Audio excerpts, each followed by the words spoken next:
Hallelujah. स्वागत है आप सबका मेरी भविष्यवाणियों की पुस्तक में।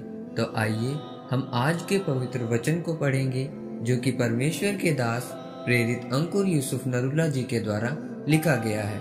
परमेश्वर के दासों का आदर करें। जैसा कि गिनती की पुस्तक अध्याय 12 उसकी 1 और 2 आयत में लिखा है, मूसा ने एक कूशी स्त्री के साथ विवाह कर लिया था, इसलिए मरियम और हारून उसकी उस विवाहित कूशी स्त्री के कारण उसकी निंदा करने लगे।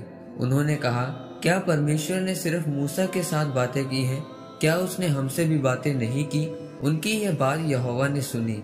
मेरे प्रियो, जब इजरायलियों को मिस्र की गुलामी में 430 साल हो गए थे, तो इजरायलियों ने परमेश्वर की दुहाई दी।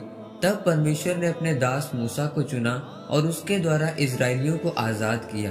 आज भी अपने लोगों को छुड़ाने के लिए और उन्हें आशीषित करने के लिए परमेश्वर अपने दासों को चुनता है।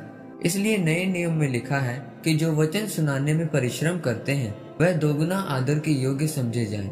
मेरे प्रियो, जो लोग परमेश्वर के दासों का आदर नहीं करते और उनके खिलाफ कुड़कुड़ाते हैं, तो उनके ऊपर परमेश्वर की सजा आती है। बाइबल में लिखा है कि एक समय आया जब मूसा ने विवाह किया और उस विवाह को करने के बाद मूसा की बहन मरियम और उसके भाई हारून ने मूसा के खिलाफ कुड़कुड़ाना शुरू किया कि परमेश्वर सिर्फ मूसा से ही नहीं बल्कि हमसे भी बातें करता है। परमेश्वर ने सिर्फ मूसा को ही नहीं बल्कि हमको भी चुना है। और बाइबल में लिखा है कि इस खिलाफत के कारण परमेश्वर ने मरियम को 7 दिन के लिए कोढ़ी किया और हारून को उस समय तो कोई सजा नहीं दी, पर 40वें साल जब इजरायलियों ने कनान में प्रवेश करना था, तो परमेश्वर ने हारून से कहा कि तू उस देश में नहीं जाएगा जिस देश में दूध और मधु की धाराएं बहती हैं, बल्कि तू होर पहाड़ पर जा और वहां तेरी मृत्यु हो जाएगी, क्योंकि तूने मेरे दास मूसा के खिलाफ कुड़कुड़ाया था। परमेश्वर ने किसी को उसी समय और किसी को बाद में सजा दी, पर सजा जरूर दी। मेरे प्रियो, परमेश्वर के दास का आदर करना बहुत जरूरी है। जिसको परमेश्वर ने चुना है, वह चाहे आपका सगा बेटा या भाई क्यों ना हो, वह आपका बेटा या भाई नहीं है, बल्कि वह परमेश्वर का दास है, क्योंकि परमेश्वर ने उसको चुना और ठहराया है।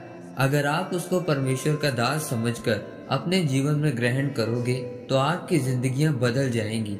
आपके हालात, परिवार और जो कुछ आपके साथ जुड़ा हुआ है, सब कुछ बदल जाएगा। परमेश्वर ने अपने दासों के अधिकार में आपकी आशीषें रखी हुई हैं। इसलिए परमेश्वर ने कहा था कि जिनके पाप तुम रखोगे, मैं भी उनके पाप रखूंगा, और जिनके पाप तुम माफ करोगे, मैं भी उनके पाप माफ कर दूंगा। इसलिए परमेश्वर ने मूसा को चुना कि वह इजरायलियों को छुड़ाए और आशीषों के देश में पहुंचाए। उसके पास परमेश्वर की सामर्थ्य, अधिकार और कुछ वरदान थे जो परमेश्वर ने उसको दिए थे। परमेश्वर के दासों के खिलाफ कुड़कुड़ाना भयानक बात है। इसलिए अपने आप को इस योग्य बनाएं कि आप परमेश्वर के वचनों पर पूरी खराई से चल सको और परमेश्वर के दासों का आदर कर सको।